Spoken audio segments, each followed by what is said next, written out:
అందరికీ నమస్కారం.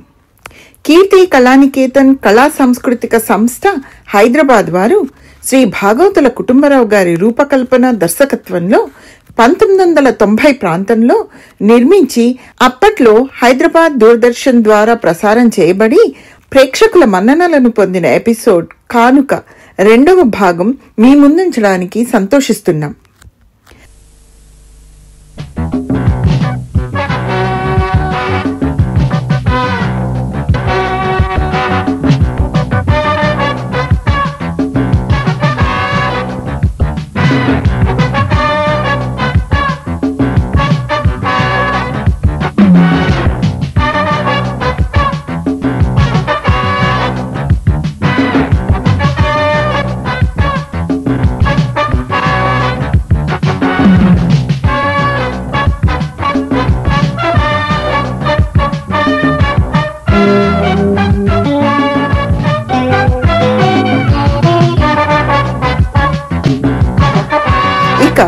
మొదటి భాగంలో కథాగమనం విషయానికొస్తే, ఒక డాక్టర్కు ఒక పేషెంట్ తన మనవడి ద్వారా ఒక పెయింటింగ్ కానుకగా పంపుతాడు.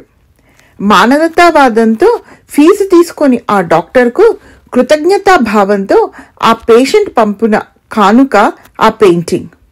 అయితే ఆ పెయింటింగ్ చాలా కళాత్మకంగా ఉన్నా దానిని తాను ఇంట్లోనూ క్లినిక్లోనూ ఉంచుకోవడం ఇబ్బందికరం అని భావించిన ఆ డాక్టర్ దానిని తన స్నేహితుడైన ఒక లాయర్కు కానుకగా ఇస్తాడు.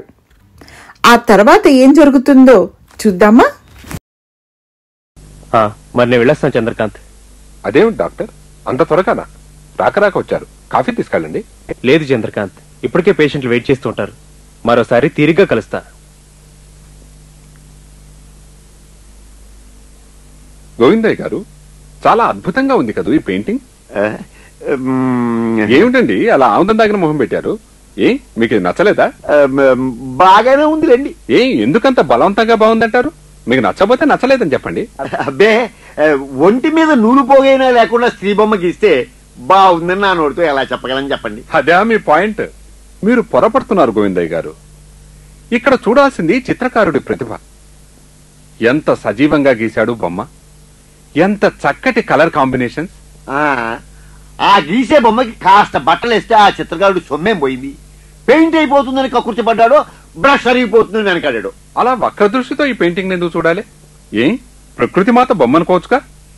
మీకెలా అనిపిస్తోందేమో గాని అందరూ అలా అనుకోరు కదండి.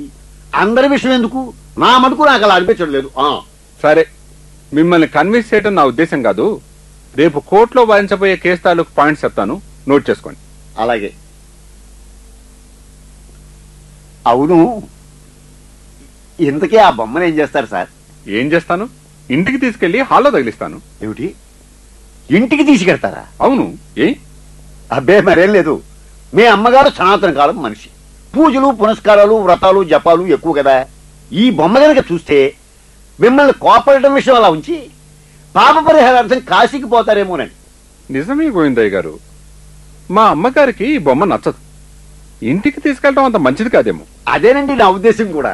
మీరు చాలా దూరం ఆలోచించారు. కోర్టు విషయాల్లో ఎలా ఉన్నా ఇలాంటి విషయాల్లో మాత్రం మీ బుర్ర బాగా పనిచేస్తుంది.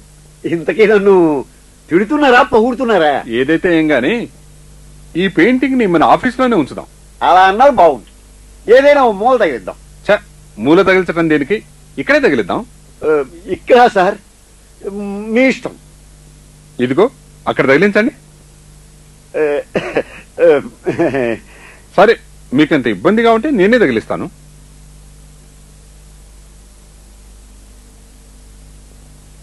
గోవిందయ్య గారు, చూశారా ఈ ఫోటో వల్ల ఆఫీస్కి ఎంత అందం వచ్చిందో? నమస్కారం అండి. కూర్చోండి. చెప్పండి. మాది ఈ దగ్గరలోనే ఉన్న పల్లెటూరు. మీరు ఎలాంటి కేసునైనా గెలిపిస్తారని విని మీ అడ్రస్ వెతుక్కుంటూ వచ్చాను. వివరాలు చెప్పండి. గోవిందయ్య గారు, నోట్ చేసుకోండి. మా అమ్మాయికి ఏడాది క్రితం పెళ్లి చేశాం. కట్న కానుకలు కూడా బాగానే ముట్ట చెప్పాం. కానీ ఆ అబ్బాయికి అన్ని రకాలైన వ్యసనాలు ఉన్నాయని, ఇదివరకే పెళ్ళయిందని. ఇదివరకే పెళ్ళయిందా? వివరాలు చెప్పండి. ఏమిటండి అలా చూస్తున్నారు? వెళ్తున్నారేమిటి? తర్వాత వస్తాను. ఆ? మీరు గమనించారో లేదో, గోడ మీద ఇప్పుడు మీరు తగిలించిన పెయింటింగ్ ఆవిడ దృష్టిలో పడింది. దానిని బట్టి మీ మీద ఒక రకమైన అభిప్రాయం ఏర్పడింది. వీళ్లతో మనకు అనవసరం అనుకుని వెంటనే వెళ్ళిపోయింది. ఇది కేవలం నా అభిప్రాయం సుమండి. మీ అభిప్రాయం 100కి 100 పాళ్ళు కరెక్ట్ గోవిందయ్య గారు. మొత్తానికి డాక్టర్ గారు ఇచ్చిన కానుక మనల్ని ఇబ్బంది పెట్టేటట్లే ఉంది. సార్ పేపర్ బిల్ ఇస్తారా? ఎంతైంది బిల్లు? ఇదిగోండి సార్ బిల్లు.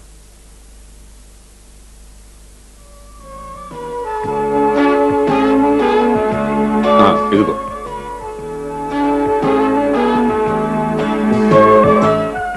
గోవిందయ్య గారు, ఇక లాభం లేదు. ఈ పెయింటింగ్ ఇక్కడి నుంచి తీసేయాలి. ఆ పని చేయండి, దివ్యంగా ఉంటుంది. గమ్మత్ చూశారా గోవిందయ్య గారు?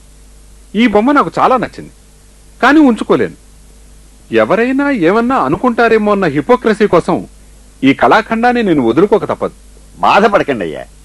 పోనీ డాక్టర్ గారు మీకు ఇచ్చినట్లే మీరు ఎవరికైనా దీన్ని కానుక ఇవ్వండి. పోనీ మీకే ఇస్తా, తీసుకోండి. అమ్మో, నన్ను రక్షించండి. ఎప్పుడైనా మా పిల్లలు సినిమా హీరోయిన్ల బొమ్మలు తెస్తేనే మా ఆవిడ వాటిని ముక్కలు ముక్కలుగా చించి ఆ పూట వాళ్ళకి తిండి పెట్టదు. ఈ బొమ్మను నేను ఇంటికి తీసుకువెడితే అమ్మో, నేను ఊహించలేదు. అసలే వేళకి తిండి పడకపోతే నేను ఆగలేదు. భయపడకండి, మీకు ఆ బొమ్మనివ్వను. తమాచా కన్నాను. ఇది ఎవరికైనా సద్వినియోగపడే వాళ్ళకి ఇవ్వాలి. మన సివిల్ ఇంజనీర్ శ్రీపతి గారికి ఇస్తే బాగుంటుంది. ఆయన మంచి టేస్ట్ ఉన్నవాడు. అది ఆ పని చేయండి, దివ్యంగా ఉంటుంది.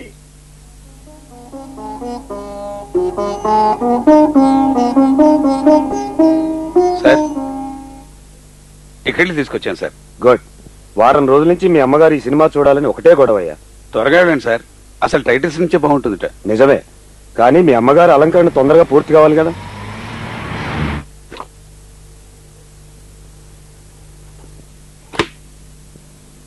హలో, గుడ్ ఈవినింగ్ శ్రీపతి గారు. Hello mister Chandrakant, welcome. ఎంతవరకు వచ్చింది మీ బిల్డింగ్ కన్స్ట్రక్షన్? దాదాపు పూర్తయినట్లే. ఆహా, ఫినిషింగ్ టచెస్ లో ఉంది. ఓసారి మీరు వచ్చి చూడాలి. షూర్. కానీ గృహప్రవేశం మాత్రం గ్రాండ్ గా జరపాలండి. పెద్ద పార్టీ కూడా ఇవ్వాలి. తప్పకుండా. ఆ పార్టీలో మీరే చీఫ్ గెస్ట్. మా బిల్డింగ్ చూసిన ప్రతి ఒక్కరూ దీని ప్లాన్ తయారు చేసిన ఇంజనీర్ ఎవరండి అంటూ తెగమెచ్చుకుంటున్నారు. Is it? ఎస్. కానీ ఒక్క విషయంలో మాత్రం మా అమ్మగారితో చాలా గొడవగా ఉందండి. అదేమిటండి? ఇంత మంచి ప్లాన్ గీసిచ్చిన మీకు ఫీజు ఇవ్వనందుకు. భలేవారే, మీరు ఇస్తాన్న నేనేగా తీసుకుంది.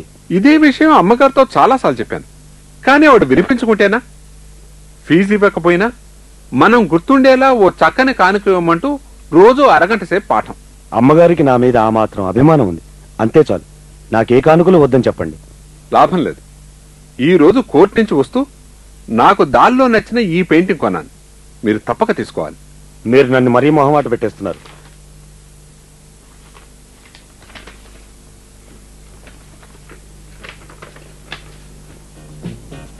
Wonderful, simply super.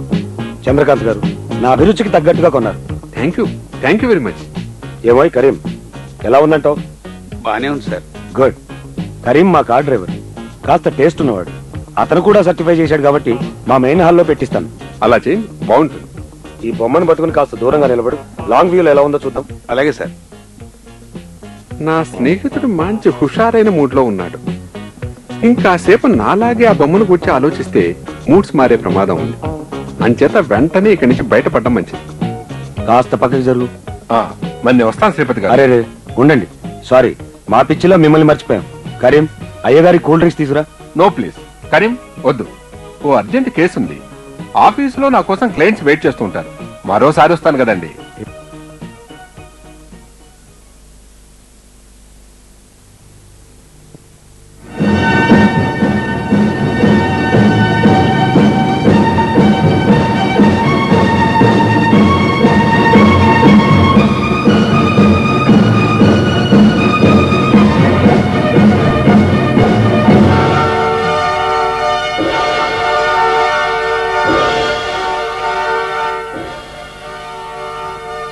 అదేంటి సౌజన్య అలా తీరిగ్గా కూర్చున్నావు? పద, సినిమా టైం అయింది. అది సరే, ఆ బొమ్మ ఏమిటి? లాయర్ చంద్రకాంత్ ప్రజెంట్ చేశారు. ఎలా ఉంది? నా సంగతి సరే, మీకెలా ఉందో? అద్భుత కళాఖండం. దాన్ని మన మెయిన్ హాల్లో తగిలిద్దాం. ఏమిటి, అద్భుత కళాఖండమా? దాన్ని మన మెయిన్ హాల్లో తగిలించడం దేనికి? ఎలాగో సివిల్ ఇంజనీర్లేగా ఒక ఒంటి స్తంభం మేడ కట్టించి ఆ అందాల రాసినందులో ప్రతిష్ఠించి రోజు పూజలు జరిపించండి. సౌజన్య, ఏమిటి నువ్వు అనేది? లేకపోతే ఏంటండి, ఆ లాయర్ చంద్రకాంత్ ఇలాంటి అశ్లీల బొమ్మల్ని తమరికి కానుగ్గా ఇవ్వడం, మీరు గంతులేసుకుంటూ దాన్ని తీసుకోవడం చాలా బాగుందండి. సౌజన్య, ఏంటి అర్థం లేని మాటలు? నా మాటలకే కాదు, మీ చేతలకే అర్థం లేదు. ఇలాంటి దరిద్ర బొమ్మల్ని మన మెయిన్ హాల్లో పెట్టుకుంటే చూసేవాళ్ళు మన ఎంత హీనంగా అంచనా వేస్తారో ఆలోచించారా? Don't be silly. నీలాంటి కళాహృదయం లేని పామరులకి అది అశ్లీలంగానే కనిపిస్తుంది. అవునులేండి, నేను పరమ మూర్ఖురాల్ని, మీరు కళాహృదయులు. సరే, ఏటో మాట వచ్చింది కాబట్టి చెప్తున్నాను. ఆ అప్రాచ బొమ్మను ఇంట్లోకి తీసుకొస్తే నేనెంత మాత్రం సహించను. సహించక ఏం చేస్తావు? ఏం చేస్తానా? ఉరిపోసుకుంటాను. ఇంట్లో అదైనా ఉండాలి, నేనైనా ఉండాలి. తేల్చుకోండి.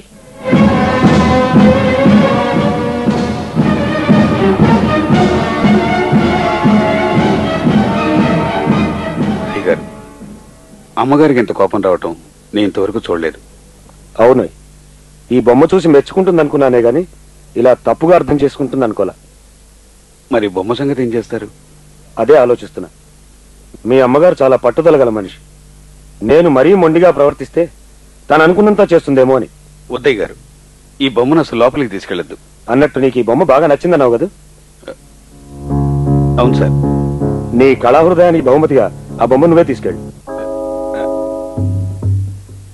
ఇప్పుడు అమ్మగారి కోపం చూశాక ఈ బొమ్మను తీసుకెళ్తే మా ఇంట్లో యుద్ధం జరుగుతుందోనని భయంగా ఉంది సార్. నిజమేనోయ్, ఈ విషయంలో ఆడవాళ్ళంతా ఇంతేనేమో. అయితే ఓ పని చెయ్యి. ఏమిటి సార్ అది? తీసుకెళ్లి ఎవరూ చూడకుండా ఏ చెరువులో అన్నా పారే.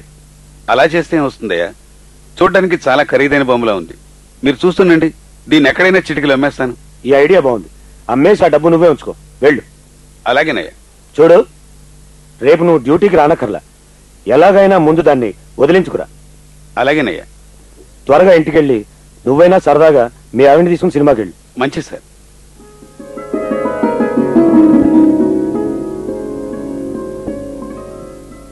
నువ్వు చాలా మత్తుగా, హాయిగా, సుఖమైనటువంటి స్థితిలో, ప్రశాంతమైనటువంటి స్థితిలో యోగ నిద్రలో ఉన్నావు. చాలా గాఢమైన హిప్నాసిస్లో ఉన్నావు.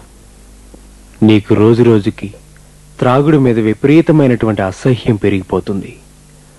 త్రాగుడు ఆరోగ్యానికి హానికరం కాబట్టి త్రాగుడు మానేయాలనే పట్టుదల నీలో బాగా పెరిగిపోతుంది.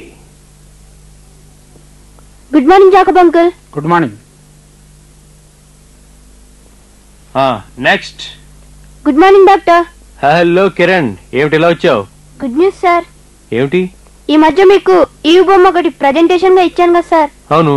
అసలు అలాంటివి ఒక సెట్ లాగా రెండు ఉంటే బాగుంటుంది, గుమ్మానికి రెండు వైపులా తగిలిచ్చని మా తాతగారు అప్పుడే అన్నారు డాక్టర్. అలాగా? అవును డాక్టర్. అయితే అప్పుడు మా షాప్ లో అలాంటిది ఒకటే బొమ్మ ఉంది. పర్వాలేదు కిరణ్, ఒకటి చాలు. అది కాదు డాక్టర్, అచ్చం అలాంటి బొమ్మనే నిన్న ఎవరో వచ్చి మా షాప్ లో అమ్మారట. దీనిని కూడా మీకు ప్రెజెంటేషన్ గా ఇచ్చిరమ్మని మా తాతగారు పంపారు.